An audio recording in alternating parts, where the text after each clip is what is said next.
이번 시간에는 이제 교제 과목을 같이 나누도록 하겠습니다.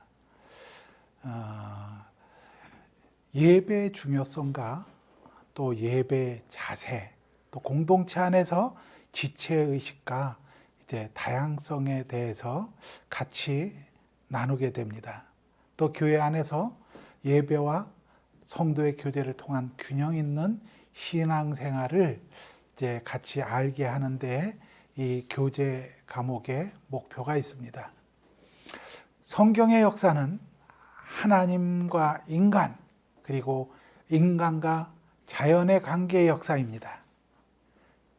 인간이 죄를 범해서 하나님과의 관계가 깨어짐으로 인해 사람과 사람, 그리고 사람과 자연의 관계가 연쇄적으로 깨어져 버렸습니다.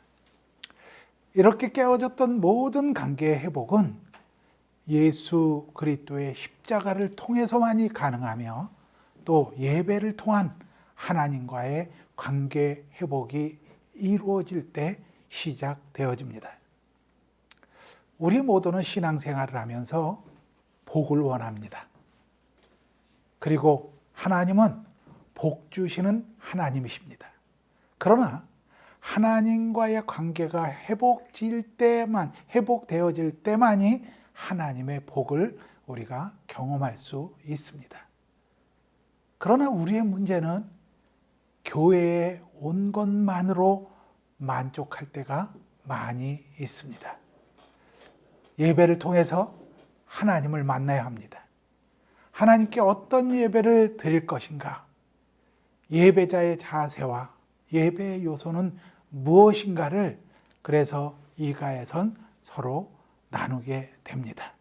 또 예배가 회복되어진 성도는 교회 공동체 안에서 어떻게 신앙 생활을 해야 하는가를 공부하게 됩니다. 이제 이 교제 과목에서는 두 단원으로 나눠져 있습니다. 첫 번째는 예배를 통한 교제, 그리고 두 번째는 성도 간의 교제를 이제 같이 나누게 되지요. 첫 번째 이제 예배를 통한 교제입니다. 예수 그리스도의 그 구속의 은혜로 인해서 구원받은 하나님의 자녀가 가장 먼저 해야 할 일은 하나님께 예배 드리는 일입니다. 또 예배의 초점은 하나님입니다. 예배 드릴 때 자신이 받을 은혜와 감동에 초점을 맞추면 안 됩니다. 예배는 기대와 소망, 그리고 갈급함을 가지고 드려야 하며 하나님과 나 사이에 다른 어떤 것도 끼어들지 못하게 해야 됩니다. 그래서 이제 우리가 준비된 예배를 드리는 것이 중요합니다. 그래서 먼저 우리가 정말 내가 하나님께 예배드리기 위해서 나는 어떤 준비를 하고 있으며 어떻게 그 준비를 하고 예배 자리에 나가는가 하는 것을 한번 양육자와 동반자가 이제 나눠볼 필요가 있습니다. 그래서 한번 나는 하나님께 예배드리기 위해서 어떤 준비를 하고 어떤 자세로 예배 자리에 나가는가 하는 것을 같이 나눠보시기 바랍니다.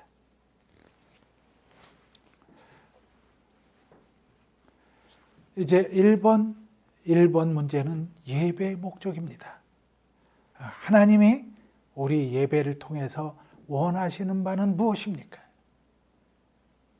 예배는 하나님과의 최상의 교제입니다. 또 하나님을 영화롭게 해드리는 최고의 방법입니다. 예배는 구원받은 하나님의 자녀들이 인생의 목적입니다. 또 값없이 주신 하나님의 은혜에 대한 우리의 응답입니다.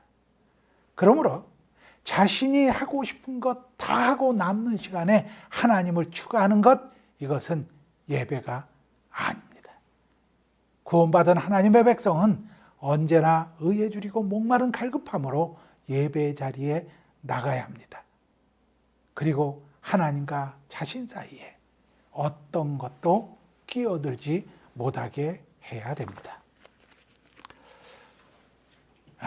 우리가 이제 또 한번 나눠보겠습니다. 하나님께서 기뻐 받으시는 예배란 도대체 어떤 예배인가? 또 내가 드리는 예배가 혹시 내 자신의 만족을 위해서 예배 자리에 나가고 있는 것은 아닌가 하는 것을 한번 같이 양육자와 동반자가 나눠보시기 바랍니다.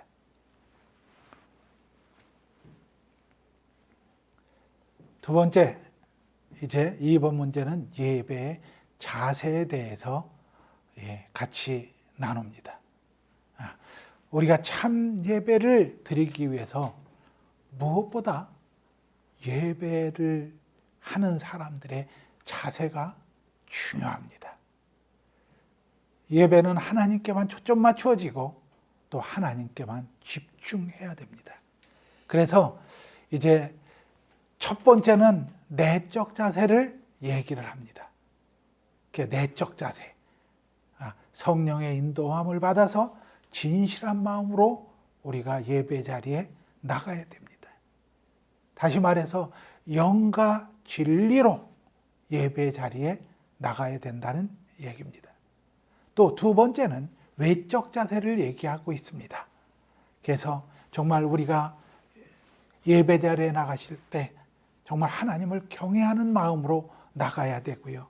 또 하나님께 전적으로 순종하고 하나님을 의지하는 자세로 예배 자리에 나가야 됩니다. 이제 양육자, 동반자가 다시 한번 또 나눠보겠습니까?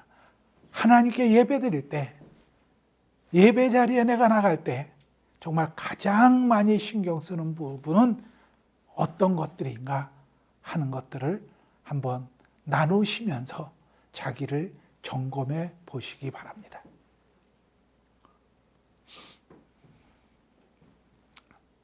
교회는 사회를 정화시키는 기능이 있습니다. 그러나 그것이 목적이 되면 안 됩니다. 교회는 도덕적 기능도 가지고 있습니다. 그러나 도덕적 기능을 수행하는 것도 아닙니다. 교회가 존재하는 이유는 하나님을 예배하기 위함입니다. 그래서 우리가 예배를 마치고 교회 문을 나서면서 나는 예배를 통해 무엇을 얻었는가? 이것이 아닙니다. 하나님이 나의 예배를 기뻐 받으셨을까? 이것을 자신에게 질문하며 고민하면서 예배당 문을 나갈 수 있어야 됩니다. 만약 여러분들이 정말 오늘 내가 참석한, 그래서 내가 오늘 드린 예배를 하나님께서 정말 기쁘게 받으셨을까? 이것을 고민하면서 예배당 문을 나선다라고 한다면 그것은 하나님께서 기뻐 받으신 예배입니다. 우리가 정말 주일이기에 내가 교회 다니는 사람이고 내가 예수 믿는 사람이기에 의무적으로 예배에 참석하고 있지는 않은가 하는 것을 항시 되돌아봐야 됩니다. 이제 3번 문제는 예배 요소에 대해서 얘기하고 있습니다. 첫 번째는 예배에 필요한 4가지 이제 요소입니다. 예배에는 먼저 말씀이 있습니다. 그래서 목사님들이 준비하신 설교 말씀을 통해서 말씀이 선포되어집니다. 두 번째 예배에 필요한 요소는 기도가 있습니다. 또 성찬이 있습니다. 그리고 교제, 코이노니아가 있습니다.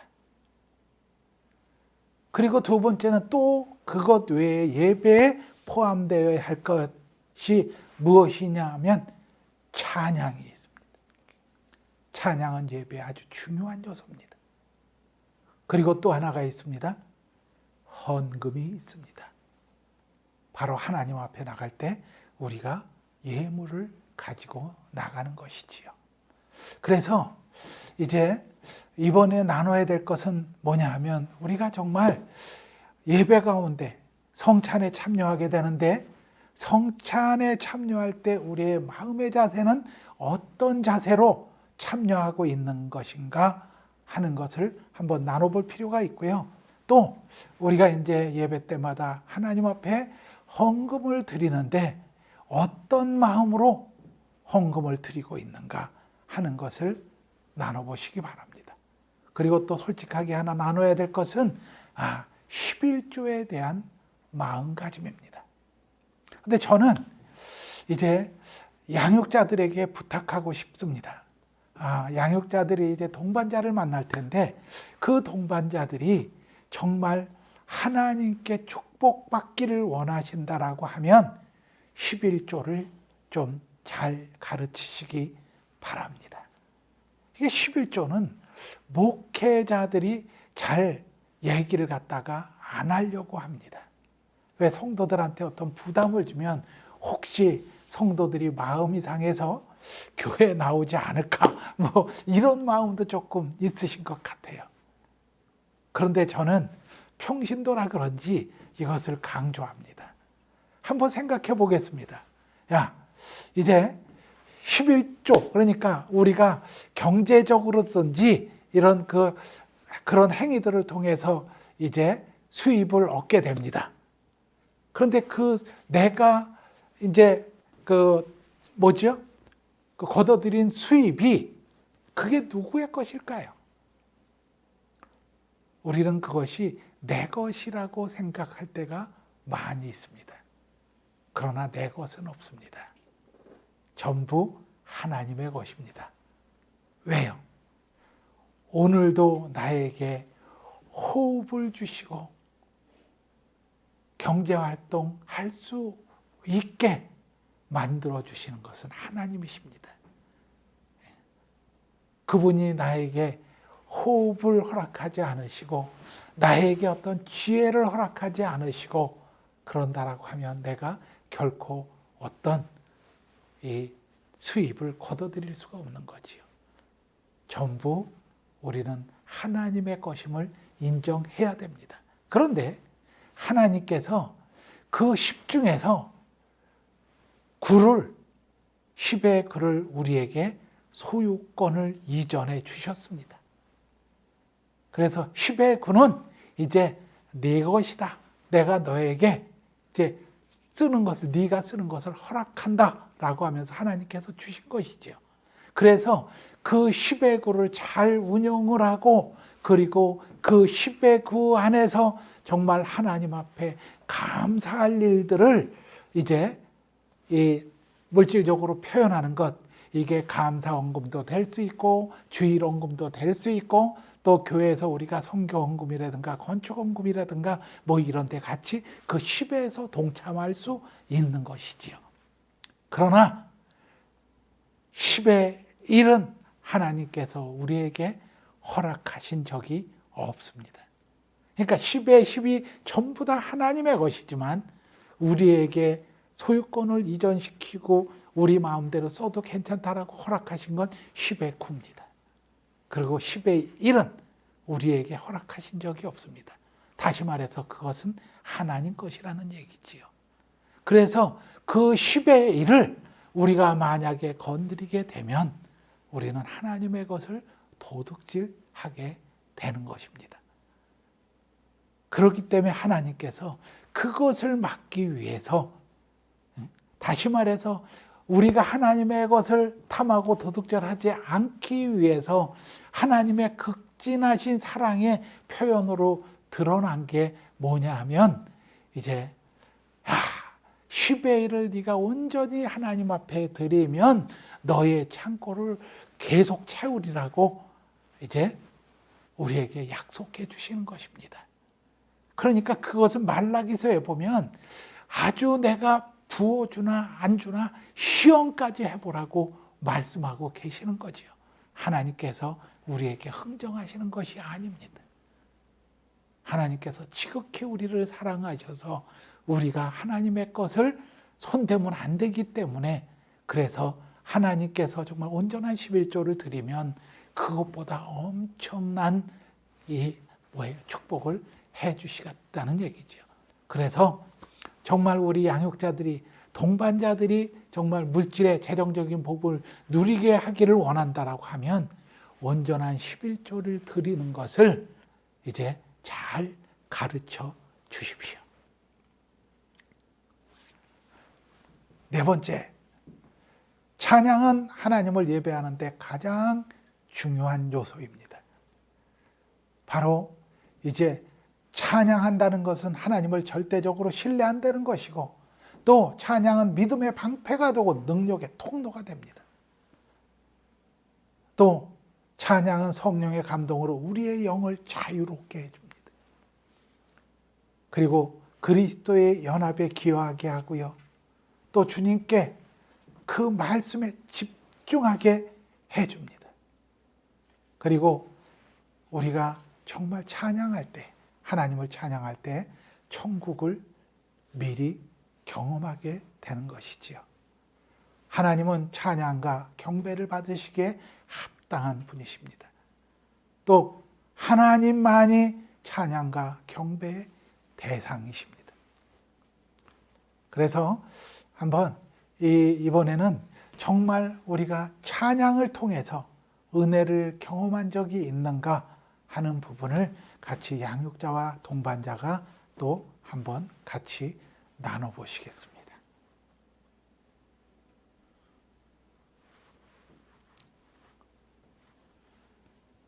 이제 두 번째, 첫 번째는 예배를 통한 교제고요. 이제 두 번째는 성도 간의 교제입니다. 신앙은 공동체 안에서 모든 사람과 더불어서 함께할 때 시너지 효과가 납니다.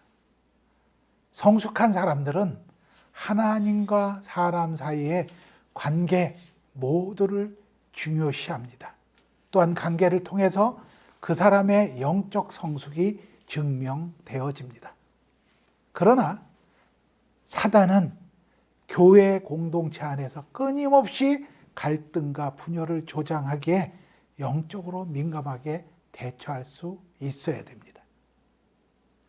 교회 공동체는 다양한 문화, 다시 말해서 세상적인 것, 또 신앙적인 것, 이런 배경을 가진 사람들의 모임이라는 것을 인식해야 됩니다. 영적으로나 인격적으로 완벽한 사람들의 모임이 아님을 항시 자각해야 되는 것이지요. 상호 간의 연약함과 부족함을 이해하고 채워주려고 노력할 때 온전한 성도의 교제가 이루어질 수 있습니다. 그 첫 번째는 이제 지체의식이 있어야 된다라고 얘기합니다. 그 지체는 교회 공동체를 말합니다. 그리고 성령 안에서 그리스도와 한 몸이며 상호가 의존하고 있고 상호가 존경하고 상호 관심의 공동체입니다. 그래서 이제 그 지체라는 것을 우리가 이렇게 이해를 하면 이렇습니다. 지체 그러면 우리 몸으로 따지면 머리끝부터 발끝까지 모든 것이 우리의 지체입니다. 어느 것은 중요하고 어느 것은 중요하지 않은 것이 없습니다. 여러분, 제가 이렇게 이제 덩치가 큰데 이렇게 덩치가 큼에도 불구하고 어떤 칼 갖고 손가락 끝에 조금만 벼도 그것 때문에 온몸이 긴장하고 있고 온몸이 몸살을 앓는 겁니다. 왜 그렇습니까?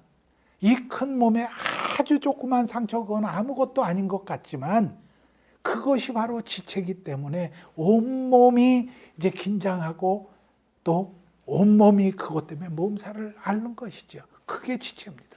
그런데 우리는 교회 안에서 지체의식이 있어야 된다라고 얘기합니다.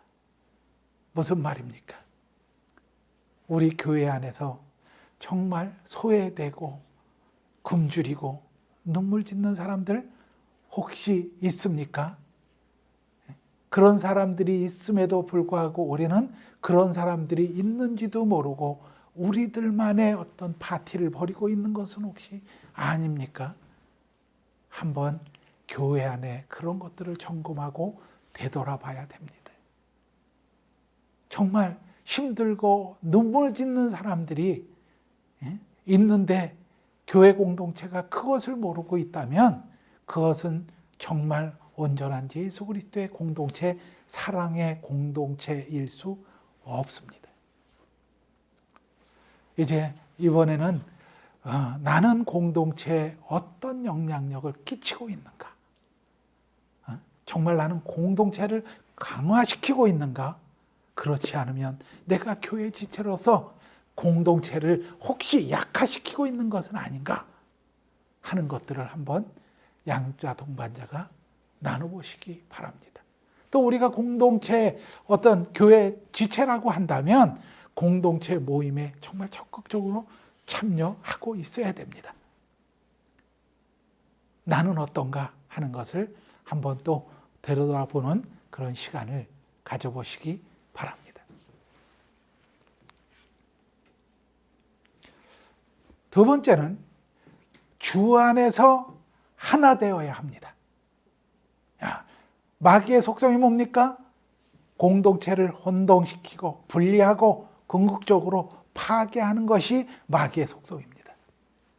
마귀의 계계를 막을 수 있는 방법은 그리스도 안에서 하나 되고 서로 연합하고 같은 뜻을 품는 것입니다. 왜 우리가 교회에 하나 되지 못합니까? 틀린 것은 잘못된 것이다. 이렇게 이해하기 때문에 문제가 생기는 것이지요. 틀린 것은 잘못된 것이 아닙니다. 틀린 것은 단지 다른 것일 뿐입니다. 우리는 전부 다 정말 다 교육도 다 서로 다른 데서 받았고 다른 문화 가운데 예를 들어서 가문의 다른 문화 가운데 이런 사람들이 모인 것이 예수 공동체입니다. 그렇기 때문에 정말 나하고 틀린 것은 잘못된 것이 아니라 다른 것으로 우리가 이해한다라고 하면 주 안에서 하나 되어질 수 있는데 우리는 그렇지 못하고 있습니다. 그래서 정말 교회 내에서 하나 되지 못하는 이유들은 무엇인가?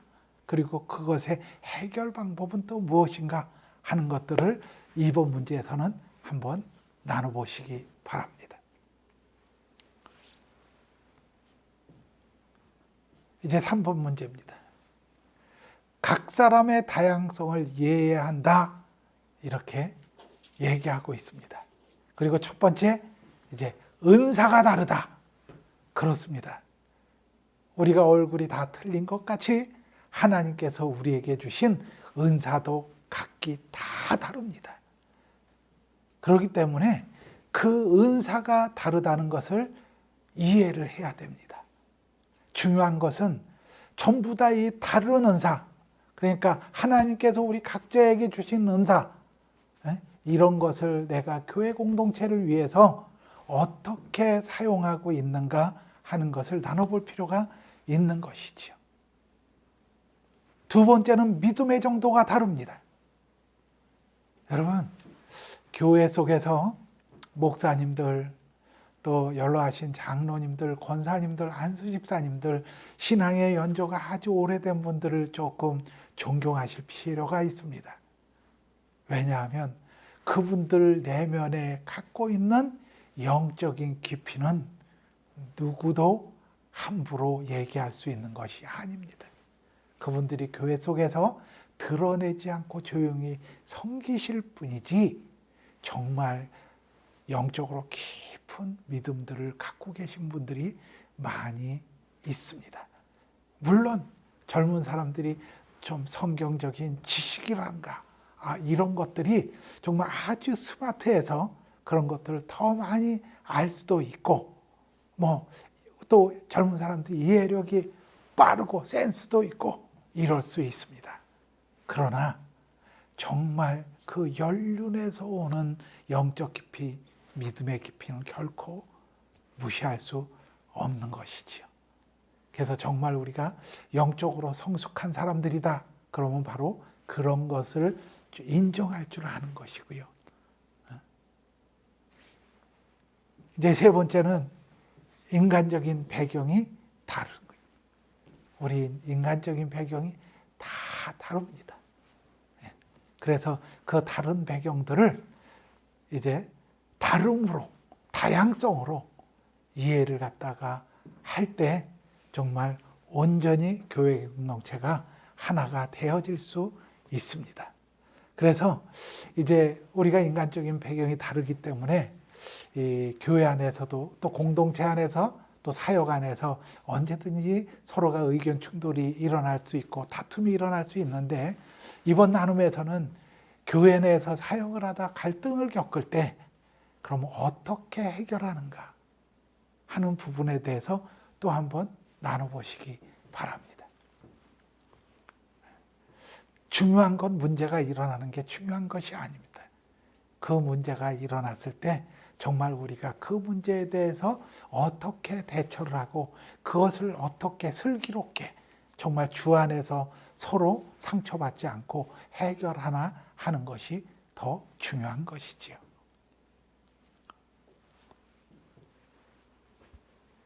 이제 4번 문제입니다. 4번 문제는 서로 사랑해야 한다라고 되어 있습니다. 서로 사랑해야 됩니다. 참 사랑이라는 게 뭡니까? 바로 행함과 진실함이 일치돼야 된다는 것이지요. 그리고 또 두 번째는 이제 초대교회 사랑을 얘기를 하는데, 초대교회는 어떤 공동체였습니까? 초대교회 공동체는 유무상통을 하는 공동체였습니다. 내 것을 내 것이라 여기지 않고 남의 부족함을 채워주고 내 것을 언제든지 내놓을 수 있는, 그래서 공동체를 강화시키는 그런 공동체가 초대교회의 사랑이었습니다. 그래서 이제 이 문제에서도 서로 나눠볼 거는, 그럼 나는 교회 공동체 내에서 어떻게 사랑을 실천하고 있는가 하는 것을 한번 나눠보는 것입니다. 참고로 우리가 사랑하는데, 사랑이라는 것은 도움을 받는 자가 열등감을 느끼지 않게 이루어지는 것이, 그것이 정말 사랑입니다. 만약에 우리가 우리 공동체에서 어려운 사람을 갖다가 도와줄 때 그 도움을 받는 사람이 열등감을 느끼게 된다, 그건 온전한 사랑이 아닙니다. 언제든지 우리는 공동체 안에서 연약한 사람들을 배려할 줄 알고 품어줄 수 있어야 됩니다. 다섯 번째, 이제 서로 덕을 세워야 합니다. 덕을 세운다는 얘기는 무엇입니까? 우리가 이제 사람마다 아주 여러 가지 은사를 갖고 있을 수 있습니다. 그 은사를 교회에서, 교회 공동체에서 사용할 때 그것이 만약에 교회 공동체에 조금이라도 불편하게 만들되거나 한다라고 하면 그 은사는 사용하면 안 됩니다. 절제할 수 있어야 됩니다. 그래서 성령의 9가지 열매 중에서도 절제가 가장 마지막에 있는 것입니다. 이것은 뭐냐면 나쁜 것만 절제하라는 얘기가 아닙니다. 좋은 것도 우리가 교회의 덕을 위해서는 언제든지 절제할 수 있어야 된다는 얘기입니다. 여러분, 한번 이게 맞는지는 모르겠는데 이렇게 생각해 보는 것입니다. 이제 정말 내가 힘들고 어려울 때 정말 새벽에 하나님 옆에 나와서 정말 내 아픈 거 힘든 거를 내어놓고 기도 좀 해야 되겠다라고 나왔습니다. 그런데 갑자기 옆에서 어떤 분이 큰 소리로 방언을 하기 시작합니다. 그러면 내가 그 방언 소리 때문에 정말 아무런 기도도 하지 못하고 힘들어하다가 나오는 경우가 있지요. 저는 이렇게 생각합니다. 방언을 해야지요.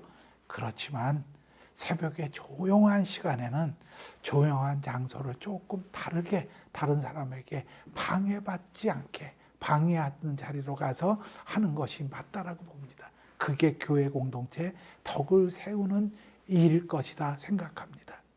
그래서 기도하는 분들이 다른 사람 때문에 자기가 정말 하나님 앞에 내놓는 것들이 방해되고 정말 하나님의 도우심의 손길을 구하는데 그런 것들이 방해된다라고 한다라면 그것은 절제해야 된다라고 생각합니다.